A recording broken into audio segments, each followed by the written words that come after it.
अयोध्या सामूहिक दुष्कर्म केस मामले में आज बीजेपी का प्रतिनिधिमंडल अयोध्या जाकर दुष्कर्म पीड़िता से मुलाकात करेगा। राज्यसभा सांसद बाबूराम निषाद और यूपी सरकार में मंत्री नरेंद्र कश्यप अयोध्या जाकर पूरे मामले की जांच पड़ताल करेंगे और इसके बाद बीजेपी आला कमान को रिपोर्ट दी जाएगी।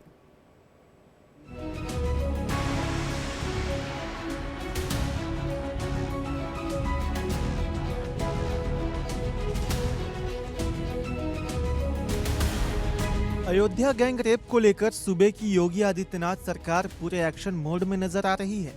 वहीं कथित तौर पर दोनों में से एक आरोपी को समाजवादी पार्टी से जुड़े होने के कारण इस घटना पर राजनीतिक रंग भी दिया जा रहा है। इसी बीच बीजेपी नेताओं का डेलीगेशन आज अयोध्या पहुंचकर रेप पीड़िता से मुलाकात करेंगे। राज्यसभा सांसद बाबूराम निषाद और यूपी सरकार के मंत्री नरेंद्र कश्यप के नेतृत्व में भाजपा का एक प्रतिनिधिमंडल रविवार को अयोध्या पहुंचेगा। साथ ही 12 वर्षीय लड़की के परिजनों से मुलाकात करेगा। लड़की के साथ समाजवादी पार्टी के एक सदस्य समेत 2 लोगों ने कथित तौर पर दुष्कर्म किया था। वे पूरे मामले की रिपोर्ट पार्टी नेतृत्व को सौंपेंगे। उत्तर प्रदेश के मुख्यमंत्री योगी आदित्यनाथ ने शुक्रवार को पीड़ित परिवार से मुलाकात की थी। मुख्यमंत्री योगी ने ट्विटर पर कहा, मैंने अयोध्या के बीकापुर निर्वाचन क्षेत्र के विधायक डॉक्टर अमित सिंह चौहान के साथ अयोध्या के पीड़ित परिवार के सदस्यों से मुलाकात की।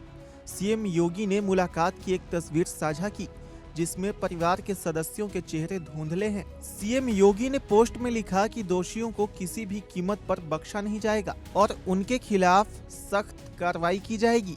हम लड़की को न्याय दिलाने के लिए प्रतिबद्ध हैं। ये सरकार महिला सुरक्षा के प्रति पूरी तरह गंभीर है और उस गंभीरता का परिणाम ही है कि प्रदेश के अंदर इस सरकार में आने के बाद सबसे पहले शोहदों पर लगाम कसने के लिए जो कार्रवाई की एंटी रोमियो स्क्वाड का गठन, उसका एक उदाहरण है। महिला सुरक्षा के बारे में प्रदेश सरकार पूरी तरह सचेत है, सक्रिय है। हर बेटी को भी, हर व्यापारी को भी सुरक्षा प्रदान करने के लिए पूरी तरह प्रतिबद्ध है। इधर सपा नेता और अयोध्या के सांसद अवधेश प्रसाद ने भी कहा कि सच्चाई सामने आनी चाहिए, किसी निर्दोष को फंसाया नहीं जाना चाहिए। अवधेश प्रसाद ने कहा कि जहां तक घटना का सवाल है, यह बेहद दर्दनाक और शर्मनाक है। घटना में शामिल सभी लोगों की जांच होनी चाहिए, सच्चाई सामने आनी चाहिए और जो भी दोषी है उसे कड़ी से कड़ी सजा मिलनी चाहिए।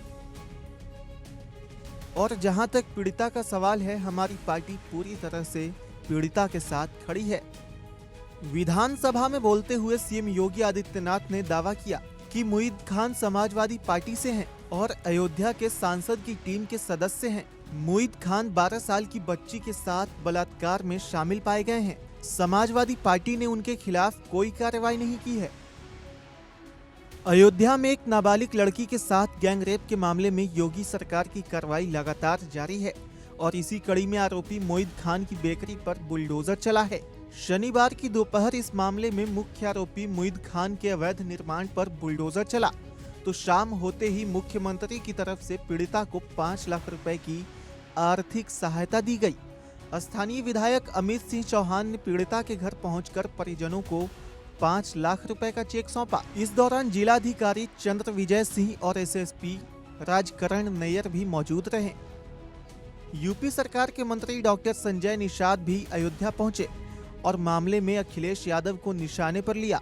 संजय निषाद ने कहा कि अखिलेश अब तक इस मामले में चुप्पी क्यों साधे हैं, आरोपी को पार्टी से क्यों नहीं निकाला है। इसके बाद अखिलेश ने सोशल मीडिया पर लिखा कि कुकृत्य के मामले में जिस पर भी आरोप लगा है उसका डीएनए टेस्ट कराकर इंसाफ का रास्ता निकाला जाए, न कि केवल आरोप लगाकर सियासत की जाए।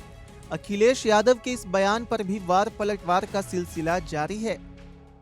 पार्टी से अपील करूंगा, अत्याचारी का कोई जाति नहीं होता है, उसका साथ न दे और ऐसे अत्याचारियों के खिलाफ मैं समाजवादी पार्टी में उसके कार्यालय में जाकर धरना दूंगा।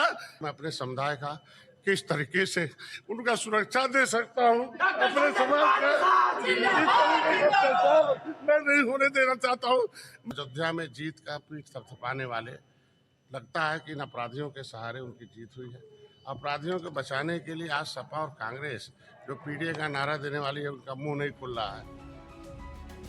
सपा प्रमुख अखिलेश यादव के ट्वीट पर उत्तर प्रदेश सरकार के मंत्री जयवीर सिंह ने कहा, पूरा प्रदेश जानता है कि समाजवादी पार्टी का इतिहास ऐसा ही रहा है कि समाजवादी पार्टी के लोग अपराधियों को संरक्षण देने का काम करते रहे हैं। इनका पदाधिकारी है वो जिसने उस नाबालिग लड़की के साथ कुकृत्य करने का काम किया और उसको संरक्षण देने का, तो डीएनए की बात कर रहे हैं। बड़ा ताज्जुब की बात है। क्या अखिलेश जी, आपने जब आप सत्ता में सीएम रहे तो कितने लोगों के डीएनए टेस्ट कराने के उपरांत उन पर कार्रवाई करने का काम किया था मामलों में? ऐसा काम नहीं करना चाहिए। एक संदेश देना चाहिए, अपराधी अपराधी होता है, किसी दल का हो, किसी का हो।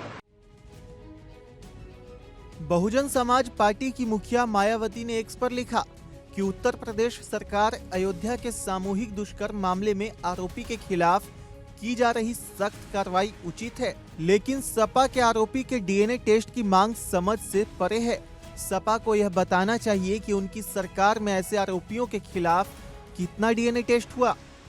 अयोध्या में गैंग रेप को लेकर राजनीति तेज हो गई है। सपा महासचिव शिवपाल सिंह यादव ने कहा, इस गंभीर घटना के बाद बुलडोजर की कार्रवाई पर सवाल उठाना जरूरी है। पीड़िता और आरोपी का नार्को टेस्ट कराना चाहिए। भाजपा के उन नेताओं का भी नार्को टेस्ट हो जो इस मामले को तूल दे रहे हैं। नार्को टेस्ट होना चाहिए। हम तो ये भी कहेंगे, यहीं पर हम ये भी कहेंगे, जितने भी भारतीय जनता पार्टी के लोग हैं जो राजनीति कर रहे हैं, तो इन सबका नार्को टेस्ट होना चाहिए। इसलिए कि ये राजनीति कर रहे हैं कि ये इस घटना को जिस तरीके से मोड़ कर दे रहे हैं। अयोध्या में नाबालिग से रेप के मामले में सियासत बढ़ते ही जा रही है। समाजवादी पार्टी के साथ साथ स्थानीय पुलिस महकमे भी कटघरे में है। Bureau report, India daily.